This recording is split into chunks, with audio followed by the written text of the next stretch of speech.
ओम रणचंडिकाय नमो नमः। ओम दुर्गाय नमो नमः। आप सभी का सनातन धर्मसार चैनल पर बहुत बहुत स्वागत है। शारदीय नवरात्र की आप सभी को अत्यंत हार्दिक शुभकामनाएं। आप सभी पर माता रानी की कृपा सदैव बनी रहे। नवरात्रि पर माँ दुर्गा के 9 रूपों की पूजा आराधना एवं श्री सप्तशती का पाठ किया जाता है। आप हमारे चैनल पर भी श्री दुर्गा सप्तशती के पाठ प्रतिदिन सुन सकते हैं और साथ ही नवरात्रि के पूरे 9 दिनों तक माँ दुर्गा के 9 स्वरूपों की 9 कथाएं, स्तुतियां, मंत्र एवं पूजा विधि का भी श्रवण कर सकते हैं। आज नवरात्रि का 7वां दिन है और नवरात्रि के 7वें दिन श्री दुर्गा सप्तशती के 12वें और 13वें अध्याय का पाठ करना चाहिए। तो चलिए श्री दुर्गा सप्तशती के 12वें अध्याय को प्रारंभ करने से पहले श्री गणेश भगवान का हृदय से नमन करते हुए पाठ का आरंभ करते हैं। ओम श्री गणेशाय नमो नमः। ओम चंडिकाय नमो नमः। ओम दुर्गाय नमो नमः। दुर्गा सप्तशती के अध्याय 12 में 41 श्लोकों में माँ दुर्गा देवी ने स्वयं देवताओं को देवी महात्म्य और सप्तशती पढ़ने और सुनने के लाभ के बारे में बताया है।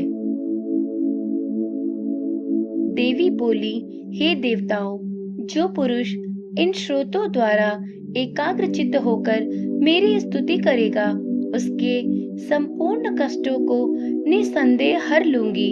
मधुकैटभ के नाश, महिषासुर के वध और शुंभ तथा निशुंभ के वध की जो मनुष्य कथा कहेंगे, मेरे महात्म्य को अष्टमी, चतुर्दशी व नवमी के दिन एकाग्र चित्त से भक्ति पूर्वक सुनेंगे, उनको कभी कोई पाप न रहेगा। पाप से उत्पन्न हुई विपत्ति भी उनको नहीं सताएगी। उनके घर में दरिद्रता नहीं होगी और ना ही उनको प्रियजनों का बिछोह होगा। उनको किसी प्रकार का भय नहीं होगा। इसलिए प्रत्येक मनुष्य को भक्ति पूर्वक मेरे इस कल्याणकारक महात्म्य को सदा पढ़ना और सुनना चाहिए। मेरा यह महात्म्य महामारी से उत्पन्न हुए संपूर्ण उपद्रवों को एवं 3 प्रकार के उत्पातों को शांत कर देता है। जिस घर एवं मंदिर में या जिस स्थान पर मेरा यह श्रोत विधि पूर्वक पढ़ा जाता है, उस स्थान का मैं कभी भी त्याग नहीं करती और वहाँ सदा ही मेरा निवास रहता है। बलिदान, पूजा, होम तथा महोत्सव में मेरा यह चरित्र उच्चारण करना तथा सुनना चाहिए। ऐसा हवन या पूजन मनुष्य जानकर या बिना जाने करे, मैं उसे तुरंत ग्रहण कर लेती हूँ। और शरद काल में प्रत्येक वर्ष जो महापूजा की जाती है, उनमें मनुष्य भक्ति पूर्वक मेरा यह महात्म्य सुनकर सब विपत्तियों से छूट जाता है और धन, धान्य तथा पुत्र आदि से संपन्न हो जाता है।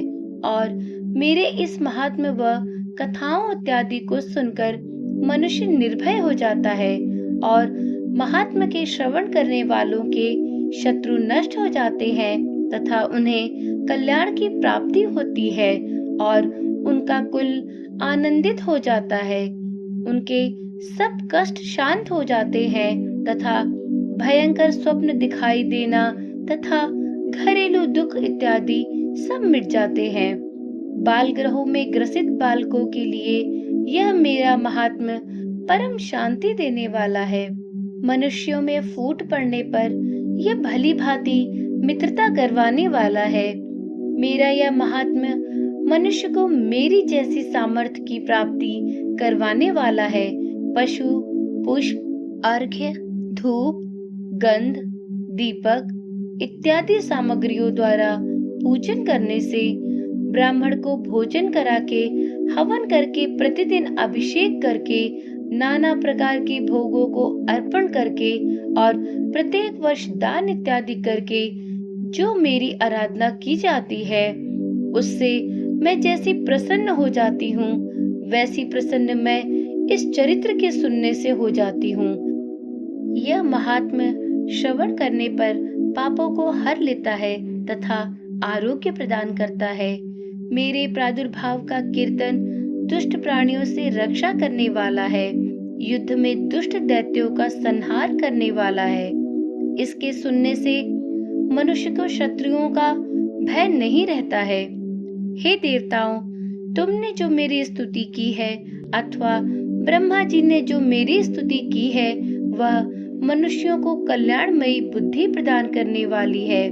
वन में सूने मार्ग में अथवा दावानल से घिरे जाने पर, वन में चोरों से घिरा हुआ या शत्रुओं द्वारा पकड़ा हुआ, जंगल में सिंहों से, व्याघ्रों से या जंगली हाथियों द्वारा पीछा किया हुआ, राजा के क्रुद्ध हो जाने पर, मारे जाने के भय से, समुद्र में नाव के डगमगाने पर, भयंकर युद्ध में फंसा होने पर, किसी भी प्रकार की पीड़ा से पीड़ित, घोर बाधाओं से दुखी हुआ मनुष्य मेरे इस चरित्र को स्मरण करने से सभी संकटों से मुक्त हो जाता है। मेरे प्रभाव से सिंह, चोर या शत्रु इत्यादि दूर भाग जाते हैं और पास नहीं आते। महर्षि ने कहा, प्रचंड पराक्रम वाली भगवती चंडिका यूं कहने के पश्चात सब देवताओं के देखते ही देखते अंतर ध्यान हो गईं और संपूर्ण देवता अपने शत्रुओं के मारे जाने पर पहले की तरह यज्ञ भाग का उपयोग करने लगे और उनको अपने अधिकार फिर से प्राप्त हो गए तथा युद्ध में देवताओं के शत्रुओं शुंभ व निशुंभ के देवी के हाथों मारे जाने पर बाकी बचे हुए राक्षस पाताल लोक को चले गए। हे राजन, इस प्रकार भगवती अंबिका नित्य होती हुई भी बार बार प्रकट होकर इस जगत का पालन करती हैं, इसको मोहित करती हैं, जन्म देती हैं और प्रार्थना करने पर समृद्धि प्रदान करती हैं। हे राजन, भगवती ही महाप्रलय के समय महामारी का रूप धारण करती हैं और वही संपूर्ण ब्रह्मांड में व्याप्त है और वही भगवती समय समय पर महाकाली तथा महामारी का रूप बनाती हैं और स्वयं अजन्मा होती हुई भी सृष्टि के रूप में प्रकट होती हैं।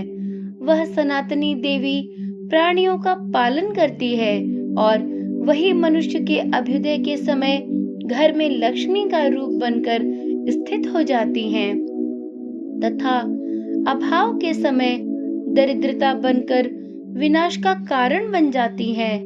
पुष्प, धूप और गंध आदि से पूजन करके उसकी स्तुति करने से वह धन एवं पुत्र देती है और धर्म में शुभ बुद्धि प्रदान करती है।